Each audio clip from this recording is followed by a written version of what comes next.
I mean, honestly, what is the human experience every day without art? I don't even think you can imagine human experience without art, without music, without color, without light, without sound and song, without stories told. It incorporates and it's around us every single day in everything that we do. And so having a school like Harrison that not only students can to the highest levels explore and experience and being a playground of all the artistic ventures that we have to our disposal. Not only do they have that practically, but then they also have a faculty and teachers with great experience that guides them along the way over the 4 years here of the experience. Um, that's invaluable.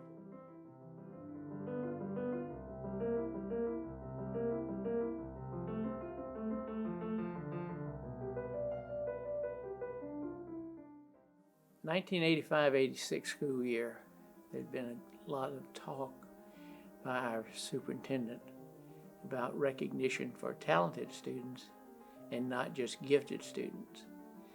At that time, gifted students were funded at a much, much higher rate than a regular student. A talented student was considered to be a regular student. So we were looking at some direction that would permit us to have an expensive program like Harrison, and it was expensive. So the superintendent created a task force, of which I was one. I spent 3 years, all the way up till we opened in '89, 3 years preparing for this. I traveled to 7 states, visiting other schools. My intended purpose in visiting those schools was not to copy what they were doing. My conferences with the principals were always ended by, tell me what you would not want to do again. Tell me what hasn't worked. So I figured if I got all these things that didn't work, what was left over would be good material. You have to wonder, why would anyone want to start the school that might have a chance for failure? And if you're going to name a school the Lois Coles Harrison Center for the Visual and Performing Arts, before the school even starts, there is no chance for failure, because that would just not be fair to one of the most wonderful ladies that we could have had the chance to name the school after. So we're really excited to be able to do that. But young people come to Harrison for lots of reasons. And one of those reasons might be that they just didn't see a fit for them in their home school. Nothing wrong with their home school, but they just didn't feel that that was a place that they were going to grow and get what they needed. Another opportunity that I've seen over the years with Harrison is that if you're committed and dedicated to the work here, there's nothing you can't accomplish. So places like Harrison are incubators where they take what is already a good thing and makes it better. I remember being told when I was coming to Harrison that I was leaving a small pond where I was a big fish, and I was coming to a place full of big fish in a small pond, and that it would be hard for me to develop here. But being around people who were like-minded, being around teachers who understood the mind that needed to be had in order to succeed, it grew something in me. It was like iron sharpening iron kind of thing.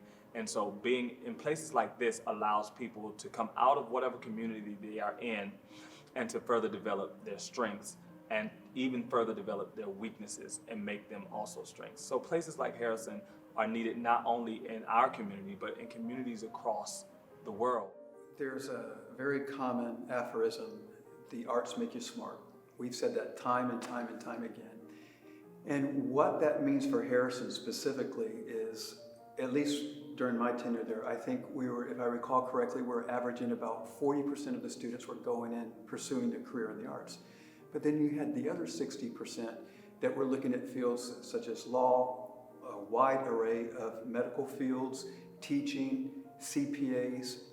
I love that aspect because the arts are what bring you together. And so when I think about the caliber of students that are most often in your art schools, your high-performing art schools, and to think about them going and being game changers, and to be able to, whether they are pursuing a career in the arts or another field, that they're going to take that human experience into the communities where they reside, and they truly, truly will be game changers, which make us better people collectively and individually. I think one of the things that I've been so impressed with is the community involvement and the community support that Harrison has brought to this community. As I think about what we've done together over the past 2 years with the Chamber, putting together great programs and a great annual meeting with your students and with people who are so talented in our community, and bringing that to an annual meeting, that just shows the commitment that Harrison has to this community and to showcasing the great work that you all do at the school. My coming to Harrison showed me the type of environment that students could flourish, not only in their creativity and the arts, but also flourish academically. Because at Harrison, it was an environment that was creative, but also it was okay to be smart. And students worked extra hard, not only in their craft, but also on their academics. I think the most important lesson that I learned while being at Harrison was confidence. Going into Harrison, I didn't really believe in myself, and coming out, I think the thing that changed the most was my confidence in myself, and that transfers into every aspect of your life. And even when you don't really know what you're doing, if you bring an aspect of creativity, even if you're unsure, you're always bringing something to the table, and that's really important. And so not only are we, yes, giving life to the community, but we're also shaping the next generation. And what, again, is a generation without giving to the young, giving to those who are coming after us.